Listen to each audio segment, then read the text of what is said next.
What is good, YouTube? Welcome back to another video. This is a new segment that I want to introduce to my channel. I love watching this on other YouTube channels, so I thought why not make my own sneaker story. And for those who do not know, I live out here in the tropical islands of the Philippines. So the sneaker community, sneaker scene out here is completely different. Owning a pair and having a collection of sneakers out here in the Philippines is a social status. It's a social symbol. And I just happen to live in the hypebeast capital of Manila. And today's sneaker story will be on the Jordan 11 Gamma Blues. So when I first moved out to the Philippines, there was pretty much no sneaker community. It wasn't huge at all. It was very, very tiny. I remember like walking into store. The first Nike store I went to was in Nike Park out in BGC, Manila. And what was in the shelves where I was shocked. It was the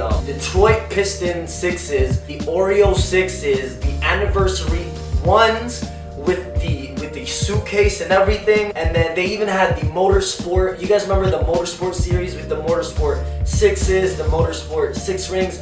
Those were all in shelves. And in today's community out here in the Philippines, that will never happen. Sorry for getting off topic, but let's get into how I purchased these sneakers. 3 days before the release, they put out the mechanics, and what you have to do is you have to have at least a 1,000 peso worth of receipt to avail these, just to have a chance to line up. I thought that was whack and kind of very money hungry of them to do such a thing, but my hypebeast dumbass self went ahead and picked up a pair of shin guards. Alright, so when you have the 1,000 peso receipt, that is not a sure pair. That just means that you are allowed, not a sure pair, allowed to line up outside the door for a pair of these sneakers. So me, my girlfriend, and my boy all got receipts, so we were ready to do this. The game plan was to go a day before the release because we all knew there was going to be a camp out for these. We just didn't know how early. So we all head back home, and that very night when they released the mechanics and everything, I got a text from a sneaker friend of mine.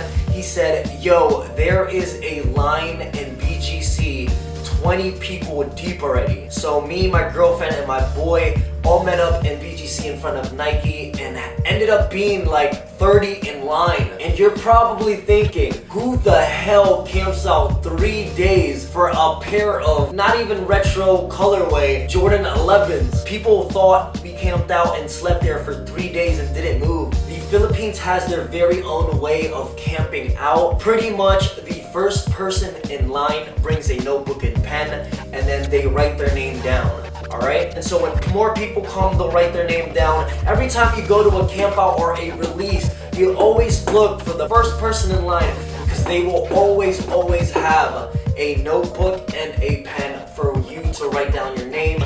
So you're not like because that's the thing, like stores out here don't want you standing outside their stores. So the night that we started camping out, there ended up being about 50 people. So back to how people camp out here in the Philippines is, they'll put their name down, and after 3 hours, they will do a roll call, meaning they will call out the names on the list. If you are not on that list, your name will be scratched out. Once the roll call is over, they will call another set time. Say they'll do another 3 hours. So say the roll call is at 12 a.m. The first roll call was at 12 a.m. They did a whole roll call, everyone was there, cool. And then they announced that the next roll call would be at 3 a.m. They'll do every 3 hours. So 3 a.m., that's when everybody has to be back in line in order of the list, and that's when they will do the roll call. So you get to go home 3 hours, do whatever you want to do. Luckily, my little brother had a place out in BGC, so we just walked there, took a power nap, came back at 3 a.m. And this is the crazy part, when they did the roll call, there were about 10 people out of the list. So we bumped down from 30, we ended up being the 20th in line because the 10 people just never showed up again. So their names were crossed off the list. Very next day, there were 300 people in line. So pretty much it got too crowded, too hectic. So the security guards and Nike placed us in the back of the store, like where the parking is. So that's where they ended up putting the 300 people in line. And mind that no one knows how many pairs Nike has of the Gamma Blue 11s, but we were already 300 deep. 2 days before the release. So let's fast forward to when all the drama started happening. So the night before they're about to release these sneakers, there are about 500 people in line already. Alright, so there are 500 people in the back of Nike. It is being monitored by Nike very well, very organized. Them knowing that there's 500 people already in the back of Nike waiting for a pair of sneakers, Nike decides to pull this stunt. They post on their Facebook 2 days after knowing that there's like hundreds of people in the back of Nike already camping out for these sneakers. Nike posts on their Facebook page how many pairs they will be releasing for the Gamma Blue 11s, and the number is 300. So by this time, everyone's freaking out. Nike, everyone's pissed off at Nike for letting them even camp out for that long, for telling the public that late, the night before they release these, how many there will be. So 200 people are pissed off, everyone's angry, everyone's tired, they just wanna get the freaking sneakers. So 200 people is marked off the roll call list, the last 300 is left, and on our final roll call, one guy starts freaking out, and we're like, where's this commotion coming from? He saw in front of the Nike store, there are about 100 people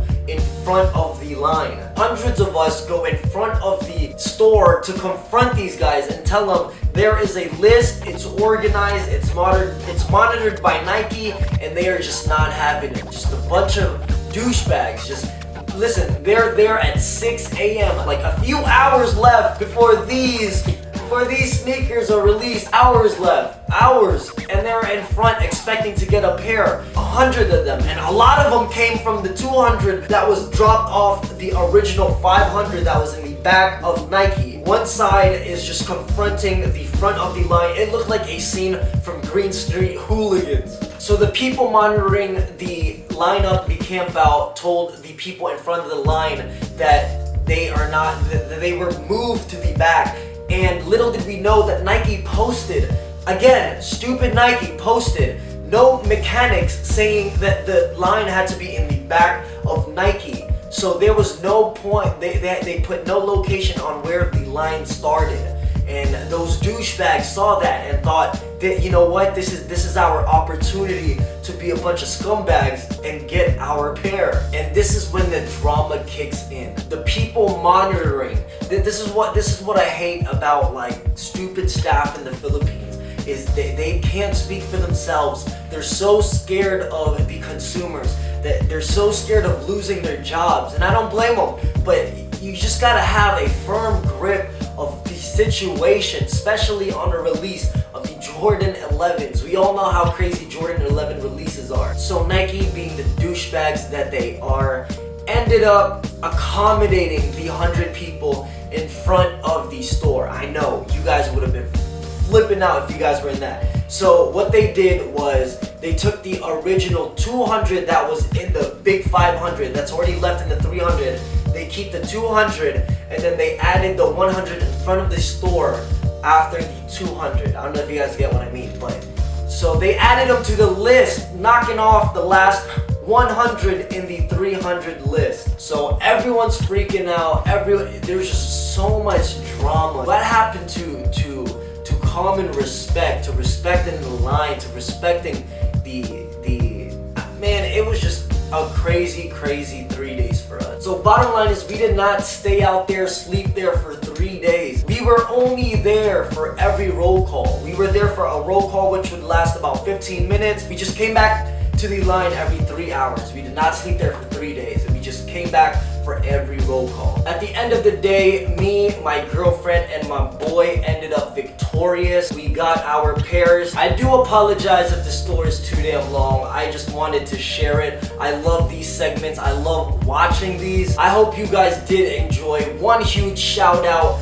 to Sneakerhead in the Bay for featuring me, letting me post my video, featuring me in his channels featured. Huge thank you. A very humble and friendly, and helpful guy. I cannot thank you enough. And if you guys did enjoy this video, please do hit that thumbs up. And if you haven't already subscribed, please do so. If you guys want to keep chopping it up with me, you guys can always find me on Instagram and Twitter, both under Ralph McFly Guy. With all that being said, I'll catch you guys on the next video. Peace!